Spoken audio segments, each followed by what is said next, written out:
की शुरुआत बा ए मास्टर भाई। हाँ, वंदना के पहले कोनो धुन गावल बहुत जरूरी ना हो, लेकिन हमारे यूट्यूबर भाई आए हैं, इसको बहुत दूरी तक ले जाके पहुंचा देते हैं। तो आइए, कौनो एगो लड़का से बड़ा प्यार करे, हाँ, प्यार इतना प्यार करे, जब प्यार में पूरा हद हो गल, लड़किया लड़कवा में जुदाई हो गल। हाँ, अब जब जुदाई हो गल तो लड़कवा ना जियबे करे ना मुँहबे करे। हाँ, जैसे अभी आप लोग सुने ना सौरभ वाला ड्राम वाला, आप लोग सुने ना, प्यार में पागल होकर अपने पति को हत्या कर दिया, लेकिन आज ए आशिक उसी राह पर बैठ करके इंतजार करता है और कहता है क्या? क्या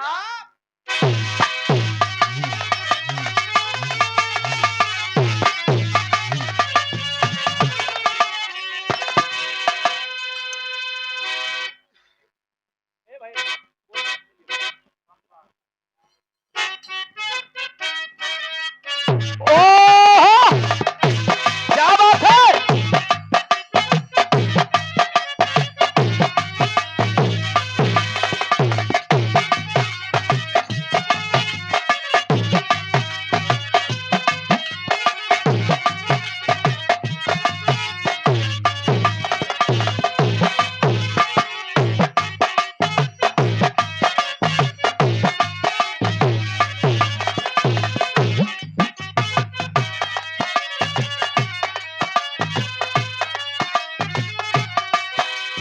हो हो हो हो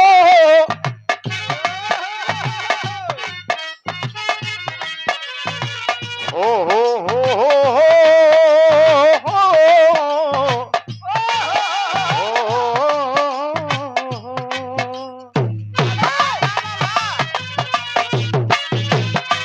उन लड़कवा बैठ के खाली रास्ते पर से वो पूछता है, आप लोगों ने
वंदना की पहली लाइन में बैठे हुए हमारे सभी महानुभाव, हमारे बीच में हम लोगों के गार्जियन, हमारे बड़े भैया श्रीमान कृपा शंकर यादव जी, प्रधान सिरौरा,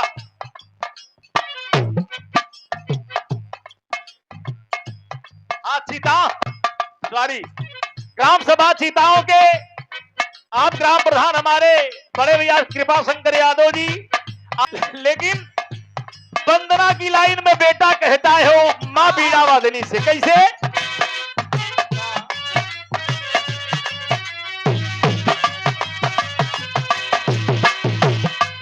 मैया हो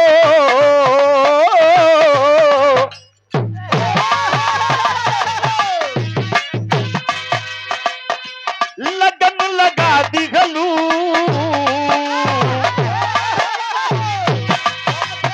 बाल्यावस्था रहल, छोटा रहली, लेकिन सपना रहल कि लोगन के सेवा करे के अवसर मिले। लेकिन माई बड़ा आपसे कौनो विशेष पैसा कौड़ी के अपेक्षा ना रहल, खाली लोगन के प्यार मिले के अपेक्षा रहल, लोगन से प्यार मिले। वो बेटा कहत बा कैसे? लगन लगा दिघलू तू बचपन से,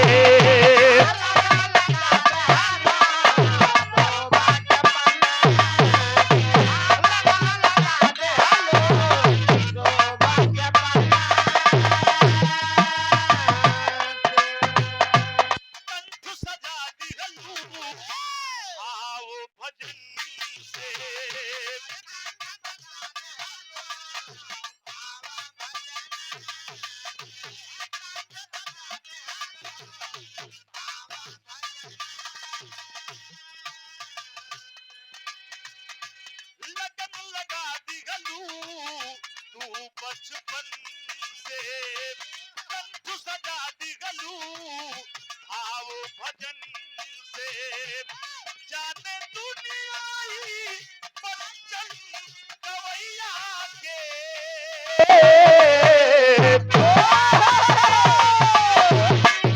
अरे जाने दुनिया बच्चन गवैया के, हर गीत संगीत बाटे मैया के, हर गीत संगीत बाटे मैया के।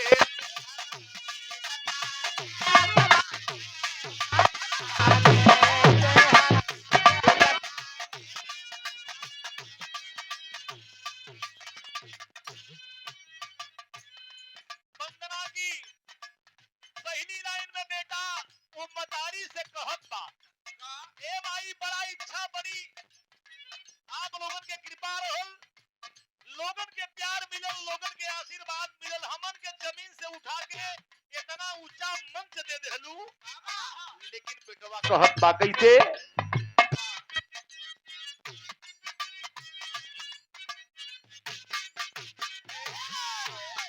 आई कितिया दिनवा रतिया तोहरे सहारे,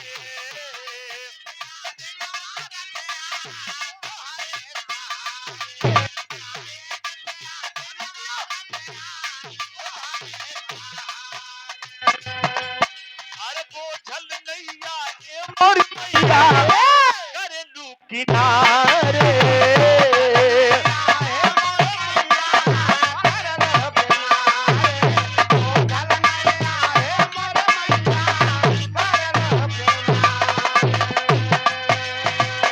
अरे रोजिया आवेलू सुनते तोहैया के,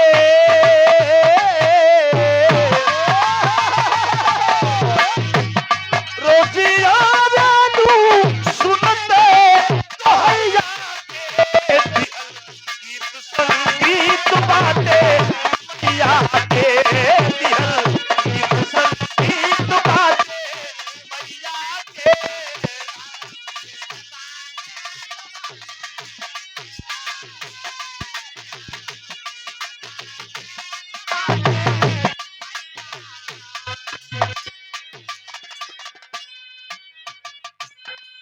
देखा वंदना कहता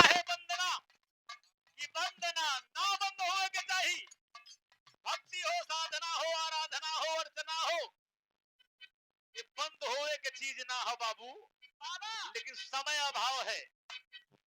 एक लाइन में भी वंदना हो सकेला ए बड़का बाबू, एक लाइन में भी वंदना हो सकेला, एक आध दो दिन में भी वंदना हो सकेला, लेकिन जब दिल साफ बा तो वंदना भैया 2-5 मिनट में महारानी और भगवान भोलेनाथ सुन सकेलन।